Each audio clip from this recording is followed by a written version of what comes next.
Hey, what's up? I'm Josh. I'm Keith. We're from Buckcherry, and you're watching the Kerrang podcast. Check it out. So, how have you found the UK shows so far? The UK shows out of the whole tour have been really the best. The most energetic fans, and they've just been going off. Excellent. What about you, Keith? Yeah, I mean, there's something special about us being here, and the response every time we come back gets greater and greater. So it's been very exciting for us. Awesome. What is it about the UK? I mean, apart from the shows, is there anything you like to do while you're here?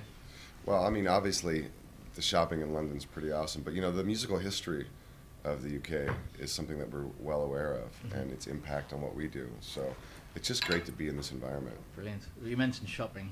Christmas is looming. Most men leave it until 24th of December to get their shopping in. Do you, when you're on tour, do you get like little knickknacks from around the world and kind of put them towards a big present, or do you leave it until the last minute?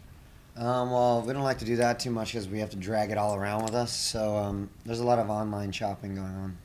And then some of us push it till the last, minute. That would be me. Yeah. I'll Excellent. wait till the last minute. It's cool. So what are you after for Christmas? Are you just glad to be home for a little while? Being home is always a nice gift for us. Just spending time with our family and all that. Excellent. Yeah. So, I mean, what's 2011 looking like for Buckcherry at the moment? It's getting really busy.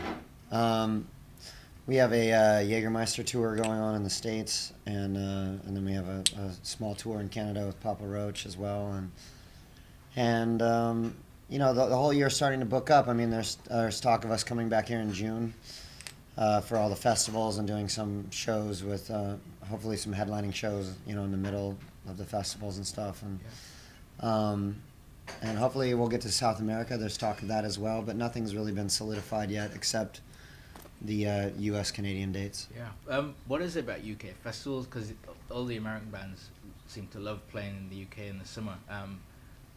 Because there's nothing really that compares with the US apart from Warped and things like that. But to come to like places like Donington, is it quite a trip to come to where all the metal bands played, 30 years ago? Absolutely. I mean, the history of the festivals here is something that's very attractive. There isn't really anything in the United States that compares to that. And to get that many bands in one weekend in one spot, and it happens all over Europe. It's nothing like that in the States, so that's such a draw for American bands. Yeah. Plus a lot of different bands that just don't play in the States at all. You never hear of, like Def Leppard and Journey playing together in the States too often, so it's pretty cool. Yeah, it's brilliant. New Year's looming.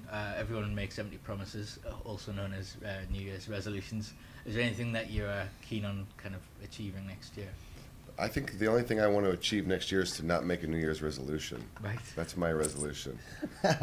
You know what? We work so hard and we stay on the road for so long. I think we just really want to continue what we're doing. We've been at a really good pace for the last 5 years, and we're really grateful that we get to make music for a living. And thankfully, people still want to hear it. So as long as we can just keep working, I think that's the goal. Brilliant. That's cool. So. Finally, tips for having a happy holiday. What would you suggest Kerrang viewers should do? A lot of spiked eggnog. Right. I would suggest to deal with those family members you haven't seen for a while. You don't really care to see. Yeah, definitely. Just eat a lot of good food. Homemade, home cooking is the where it's at, I think. I say enjoy it while it lasts, because you never know when you'll have a homeless Christmas. Right. The one tradition the UK has is we always seem to end up watching a James Bond film mid-afternoon on Christmas Day. That's cool. Do you have a particular preference really cool. which James Bond film it should be? I'd have to say Octopussy. I was going to say Octopussy. Based on the title alone. Right. I mean, they're all good. Even the newer ones, I like them. Daniel Craig, I think, does a great job. I know that's probably the wrong thing to say, but I think he really pulls it off. Excellent. Cool. Well, thank you very much for joining us on the Kerrang podcast. Have a great 2011 and a brilliant holiday. All right. Thank you. Cheers, man. That's so cool. I've never heard that.